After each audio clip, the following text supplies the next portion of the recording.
Alors, mes chers amis, on va continuer la suite, Be'ezrat Hashem, de Vaïgash. Il a écrit, à la fin de la paracha, ils sont descendus, et ils étaient, Vechol Hanefesh Habayim, tous les âmes qui sont venus, 70 Shivim. Mais en vérité, nos Chachamim, dans la Gemara, ils ont compté dans le Midrash qu'ils étaient que 69. Qui c'est qui est né, la dernière? Ben Ahomot. Avant de rentrer dans les murailles de l'Égypte. Il y a beaucoup d'avis. Il y a un qui dit c'est la Shekhina qui est venue avec eux. Il y a un qui dit c'est Yaakov, le 70e. Il y a un qui dit c'est le fils de Dan. Et le troisième que tout le monde pense, c'est Serach Bat Asher. Et quand on dit Bat Asher, il y a qui disent que c'était pas sa fille, c'est la fille de sa femme. Il a épousé une deuxième femme. Alors, Serach, c'est celle qui a annoncé à Yaakov que Yosef, il était vivant. Qu'est-ce qu'il lui a dit, Yaakov? Tu m'as annoncé une bonne nouvelle, tu vas vivre très longtemps. Vous voyez qu'est-ce que c'est annoncer une bonne nouvelle? La bracha d'un rave. Il y avait un sofer dans la ville de Bnei Brak. Il a, dans la ville de Rabbi Akiva Iger. Et Rabbi Akiva Iger, il avait besoin de l'encre noire pour écrire. Il lui a amené de suite. Il lui a dit, Eratson, que tu auras toujours la barbe noire. Ça veut dire même dans ta vieillesse.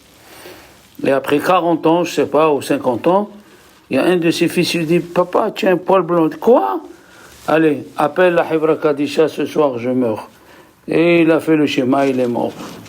Un autre, il était assis à côté du Gaon de Vina.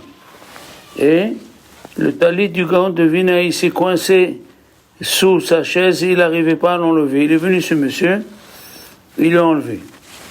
Il a dit que Dieu te donne la vie jusqu'à 100 ans et plus. Une fois, il était malade, il était 96 ans. Et les enfants, ils ont eu peur. Qu'est-ce qu'il va devenir? Qu'est-ce qu'il va devenir? Il leur a dit, les docteurs, ils ont dit, il n'y a plus d'espoir. Et lui, il leur a dit, ne vous en faites pas, j'ai la bracha du Gaon de Vina jusqu'à 100 ans. Et il s'est levé. La bracha d'un rave, qu'est-ce qu'elle fait? Maintenant, Serach Bat Asher, elle a gardé le secret de Yosef.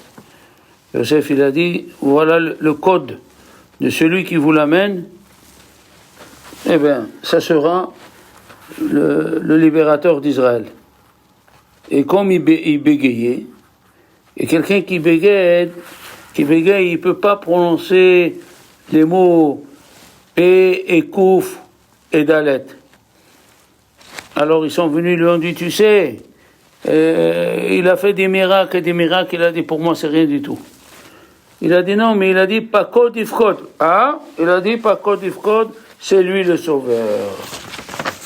Vous devez savoir que dans le prophète Shmuel Bet, dans le Perek Kaf, il y a là-bas une histoire fantastique, donc c'est au temps de David. 490 ans, plus 210 ans, quel âge elle a cette femme? Faites le compte, on n'a pas fini.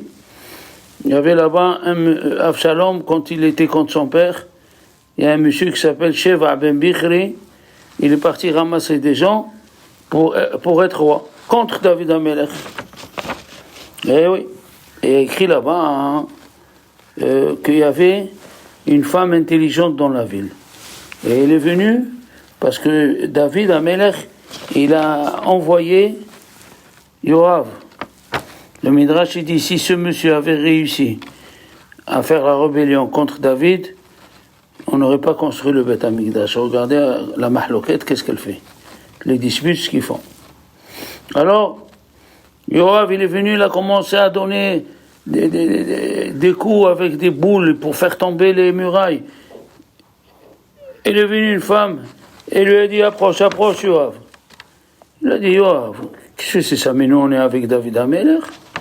on n'est pas avec Sheva ben Bichri. Il lui a dit, mais Sheva ben Bichri, il est chez vous.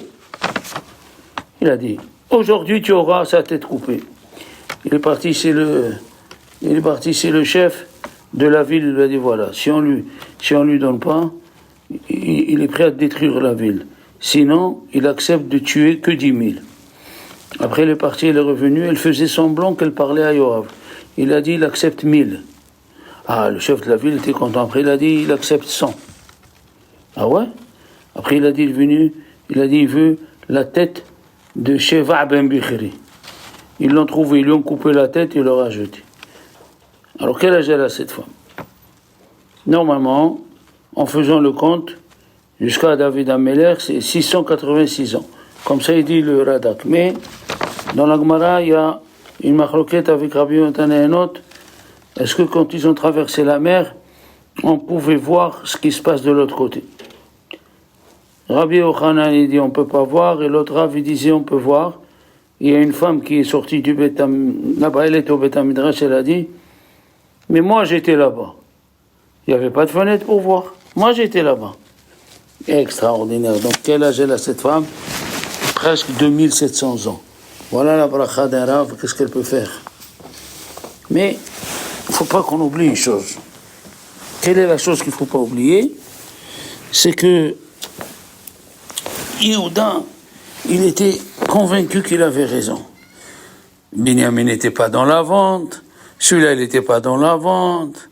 Reuven il a dit mais c'est pas à cause de la vente, c'est parce qu'ils étaient sûrs et ils ne voulaient pas donner un nom. Ils étaient sûrs que c'est pas eux qui sont chayav, alors que Dieu il juge avec Mida keneged Mida. Qu'est-ce qui s'est passé? Yosef il a dit Ani Yosef, Aod Avichai. Je suis Yosef, est-ce que papa est vivant? Ils se sont évanouis. Ça veut dire vous êtes en train de défendre, vous êtes en train de vouloir détruire l'Égypte. Et qu'est-ce que vous avez fait quand vous m'avez vendu et je vous ai dit ne me vendez pas parce que papa il va avoir de la peine? Personne n'a réagi. Ils se sont évanouis. Et qu'est-ce qu'elle dit la Gemara? Amar Rabbi Kohen Bardela. Oy lanu miyom adin, oy lanu miyom atochacha. Malheur à nous du jour du jugement, malheur à nous le jour de la remontrance. C'est quoi la remontrance? Eh bien voilà, Yosef Katan Sheba Shvatim, Yosef le plus petit des Shvatim, il a dit Ani Yosef. Tout le monde s'est évanoui. Et c'est Rabbi Chaim Ibris qui dit voilà, Oilanu miyom atochecha de la remontrance, laquelle? C'est quand c'est pour toi, tu trouves des excuses. Quand c'est pour Akadosh Baruch Hu, tu ne trouves pas d'excuses. Mon cher Rabbeinu, il est sorti de la maison de Yitro sans faire la mila à son fils. Qu'est-ce qu'il a dit?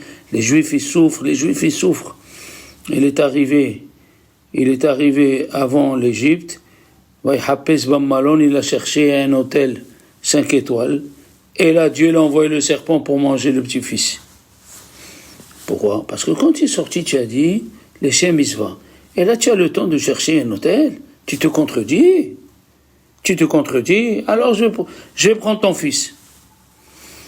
À chaque fois que je vois il nous met ça, même chez les grands, chez Moshe Rabbeinu, chez David Amelech. Il est venu, le prophète Nathan, il a commencé à lui raconter l'histoire. Il y avait un riche qui avait 1 million de bétail. Il y avait un pauvre qui n'avait qu'une seule chèvre.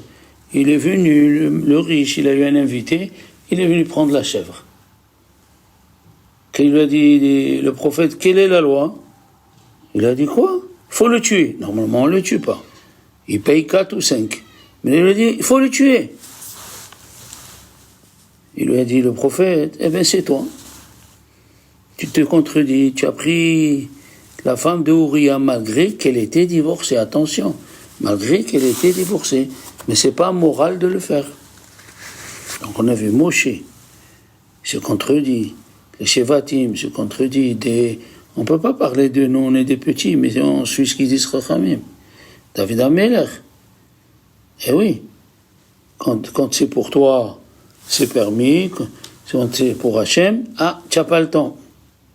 Tu as un rendez-vous, c'est le match de foot de ton fils. Et tu rates Fila Betsibourg.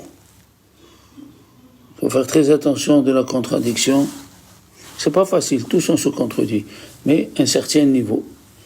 Hashem, un bon Shabbat, une bonne réfouach shelema à tout le monde. Acheter du bon vin, des beaux fruits, des bons gâteaux. Shabbat Shalom, mes amis. D'Israël.